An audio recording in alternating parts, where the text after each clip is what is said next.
ओम नमः शिवाय। प्रिय भक्तगणों, सावन माह में आने वाली अमावस्या को हरियाली अमावस्या कहा जाता है। इस दिन धरती माता और गौ माता की सेवा करने से ही हरियाली आती है। पापों का प्रायश्चित कर्म और सेवा से ही संभव है। सावन की अमावस्या केवल तिथि नहीं, प्रकृति के प्रति श्रद्धा का पर्व है। जो इस दिन व्रत, दान और वृक्षारोपण करता है उसे सौभाग्य, शांति और अक्षय पुण्य की प्राप्ति होती है। बहुत पुरानी बात है। एक नगर में धरणीधर नामक एक वैश्य रहता था। वह अत्यंत धनी था, परंतु धन के मद में चूर होकर वह केवल भौतिक सुखों में लिप्त रहता था। उसे ना तो धर्म में रुचि थी, ना ही प्रकृति या गौ सेवा में। एक बार सावन मास आया, वर्षा कम हुई, धरती बंजर होने लगी, गौ माता को चारा नहीं मिल रहा था, तालाब सूखने लगे और नगर में महामारी फैल गई। प्रजा दुखी होने लगी। एक दिन रात्रि में धरणीधर ने स्वप्न में पृथ्वी माता को देखा। वे तप्त शरीर में रोदन करती हुई बोली, हे मानव, तूने मुझ पर अत्याचार किया है। पेड़ काट दिए, जल को दूषित कर दिया, गौ माता को भूखा रखा।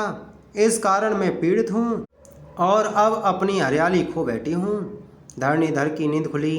वह घबरा गया और दौड़कर नगर के मुनि श्री वेदाचार्य के पास गया और क्षमा मांगी। मुनि बोले, यदि तुझे प्रायश्चित करना है तो इस सावन अमावस्या के दिन हरियाली अमावस्या का व्रत रख, वृक्षारोपण कर, गौ सेवा कर और गरीबों को अन्न वस्त्र का दान कर।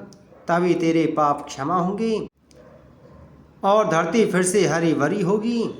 धरणीधर ने उस अमावस्या को उपवास किया, गौ माता को चारा खिलाया, गायों के लिए गौशाला बनवाई, हजारों वृक्ष लगवाए और तालाब खुदवाया।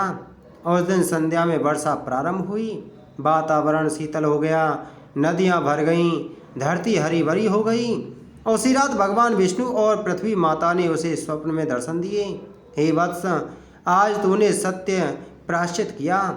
जो मनुष्य हरियाली अमावस्या पर प्रकृति और गौ माता की सेवा करता है उसके जीवन से सभी कष्ट दूर होते हैं।